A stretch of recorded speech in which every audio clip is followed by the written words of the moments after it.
আসসালামু আলাইকুম, সবাই কেমন আছেন? আশা করি আল্লাহর রহমতে সবাই ভালো আছেন। আজকের ভিডিওটি তাদের জন্য যারা সৌদি আরবে ফ্রি ভিসায় আসতে চাইতেছেন। আপনি যদি সৌদি আরবে ফ্রি ভিসায় আসতে চান আর আপনি ভালোমতো কোনো কাজ জানেন না অথবা আরবি ভাষায় কথা বলতে পারেন না, তাহলে আমি খুব স্পষ্ট ভাষায় বলবো সৌদি আরবে ফ্রি ভিসায় আসার জন্য আপনার জন্য উপযুক্ত না। কেন উপযুক্ত না, সম্পূর্ণ ভিডিওটি দেখলে আশা করি বুঝতে পারবেন। তো ফ্রি ভিসা হচ্ছে এমন একটা ভিসা, এই ভিসাটা হলো যেই দালাল আপনাকে আনবে অথবা যেই সৌদি আপনাকে ভিসাটা দিবে, সে আপনাকে এখানে আসার পর আপনাকে ইকামা কার্ড বানায় দিবে, এখানে থাকার জন্য যে পারমিট কার্ড প্রয়োজন সমস্ত কিছু দিবে, কিন্তু সে আপনাকে কোনো কাজ দিবে না। আপনার নিজের কাজ নিজের খুঁজে নিতে হবে। যদি আপনার কোনো আত্মীয় স্বজন থাকে তাহলে সে আপনাকে হয়তো একটা কাজ ম্যানেজ করে দিতে পারে। এখন ওই যে আগে বললাম যে আপনি যদি কোনো কাজ ভালো মতো না পারেন, কোনো কাজ না শিখে আসেন দেশ থেকে, তাহলে সে আপনাকে কোনো কাজ দিতে পারবে না। তখন আপনার কি করতে হবে? রাস্তাঘাটে বসে থাকতে হবে এবং সৌদি আরবের মানুষজন আপনাকে এসে কাজ দিবে। কি কাজ? আপনি যদি দেশ থেকে কোনো কাজ নাও শিখে আসেন, তারপরেও কিছু কিছু কাজ পারবেন, যেমন বাথরুম পরিষ্কার করা, বাগান বাড়ি পরিষ্কার করা, রুম ঝাড়ু দেওয়া, এই সমস্ত কাজগুলো আপনি করতে পারবেন। তো এগুলো করার জন্য আপনাকে একজন সৌদির কাছ থেকে কাজ নিতে হবে। এমন না যে প্রতিদিন আপনাকে একজনই কাজ দিবে। আপনি রাস্তায় বসে থাকবেন, এক এক সময় এক এক সৌদি আপনাকে কাজ দিবে। হয়তোবা কোনো দিন আপনি কাজ পেতেও পারেন, কোনো দিন নাও পেতে পারেন। তো মূল যে সমস্যাটা সেটা হলো, সে আপনাকে বলবে তার বাসায় 5টা বাথরুম আছে পরিষ্কার করে দেওয়ার জন্য।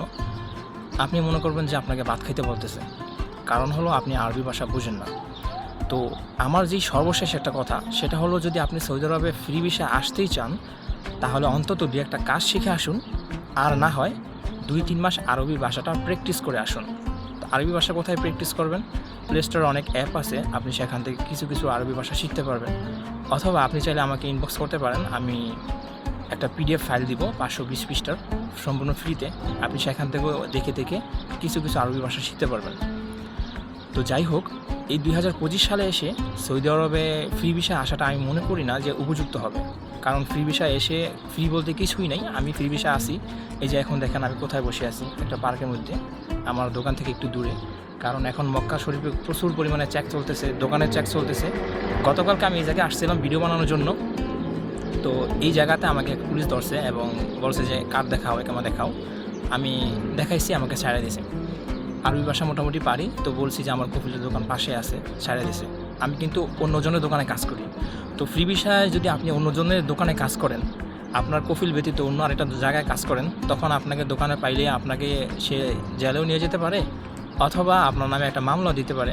আপনার নামে নাও দিলে দোকানের নামে একটা মামলা দিবে যে সে বাইরের লোক তার দোকানে এনে কাজ করায়। তো সৌদি আরবে ফ্রি ভিসা বলতে তেমন কিছুই নেই। ফ্রি মানি জাস্ট এটাই যে আপনাকে সৌদি আরবে এনে দিয়ে যাবে, আপনার নিজের কোনো খেয়াল তারা রাখবে না। ফ্রি ভিসার মানে হলো এটা যে সৌদি আরবে তারা আপনাকে এনে দিবে, কিন্তু কোনো প্রকারের কাজ দিবে না, থাকা খাওয়ার ব্যবস্থা দিবে না, সমস্ত কিছু আপনার নিজের করে নিতে হবে। এটাই হচ্ছে ফ্রি ভিসা। তো 2025 সালে এসে আমি আপনাদেরকে রেকমেন্ড করব না যে ফ্রি ভিসা আসেন। আমি ফ্রি ভিসা আসছি, ইনশাআল্লাহ মোটামুটি চলতেছি। তো অনেকেই আছেন যে ফ্রি ভিসা আসার পর কাজ পাইতেছে না, খুবই দুঃখজনক বিষয়।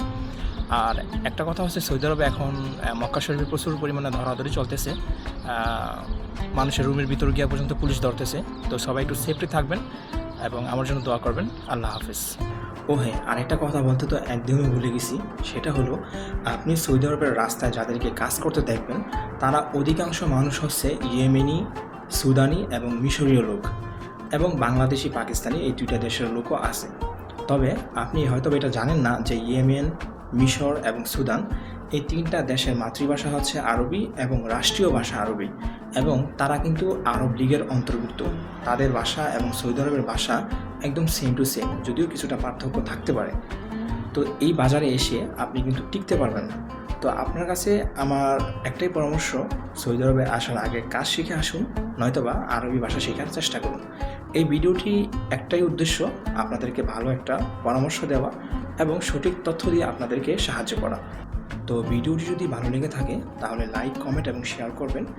ইউটিউব চ্যানেল থেকে দেখে থাকলে আমার চ্যানেলটি সাবস্ক্রাইব করবেন। ফেসবুক থেকে দেখে থাকলে পেজটিকে ফলো দিয়ে রাখবেন, যাতে করে নতুন ভিডিও পেতে মিস না করেন। তো দেখা হচ্ছে নতুন অন্য কোনো আরেকটি ভিডিওতে। ততক্ষণ পর্যন্ত ভালো থাকুন, সুস্থ থাকুন। আল্লাহ হাফেজ।